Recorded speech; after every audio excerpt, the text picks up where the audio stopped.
I'm Tom, I'm invested in the Cosmere, and I'm using the good microphone today to do a voiceover to let you know that the original recording for this map making session for making maps for the Cosmere RPG didn't quite go fully to plan.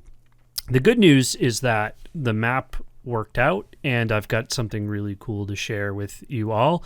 The bad news is you don't get the making of style that I've been using in this series thus far.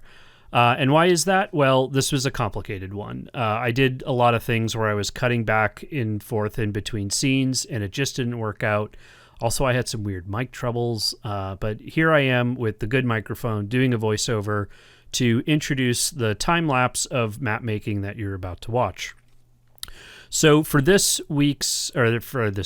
today's concept, what I have done was created, instead of one single map, I've created a map framework. What we have is the bottom of a chasm and the different winding paths that I have crafted in such a way that you can interconnect each map. They all snap together in a grid.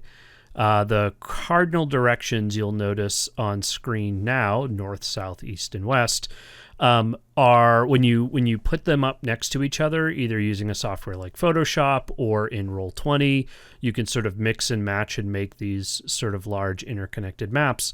That whole system, when you line those two things up together, they connect and they look somewhat natural. And so you can use these tiles and build whatever size, length, dimensional chasm that you want to have.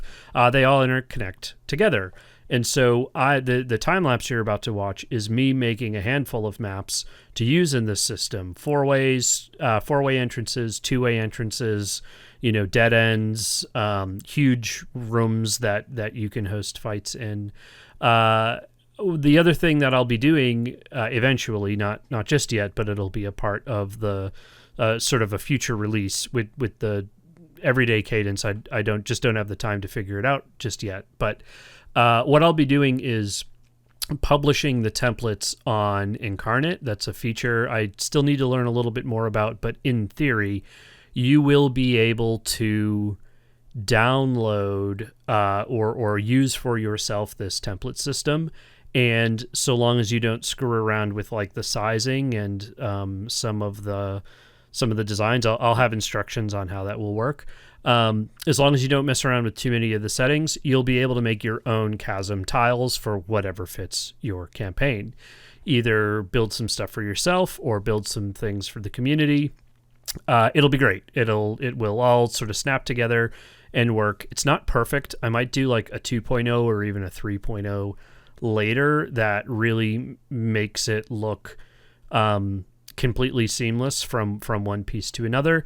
But with the limited time, the scope of this sort of making maps series and the limited tool set through Inkarnate, I did a good enough version of that for this, and I think it'll be great. It'll definitely be useful, and we're going to have some really cool maps. So check out this quick time lapse going through me making a couple of different map styles. I'll have it on super fast speed, so this won't be a terribly long video. And download everything on investedinthecosmere.com. Thanks for all the positive feedback, by the way, that I've been getting on the series. It's not quite over yet, so maybe that's a little bit premature. But I have been getting just a ton of comments and positive affirmation for the series, and that's always super appreciated. I do this for fun. This isn't like, this is just a hobby for me, and so to find that other people find that hobby useful and it's making their campaigns better, that's what it's all about, I guess. So thanks everybody for the support. Check out this video, go to investedinthecosmere.com, subscribe to all those things, and I'll catch you on the next one.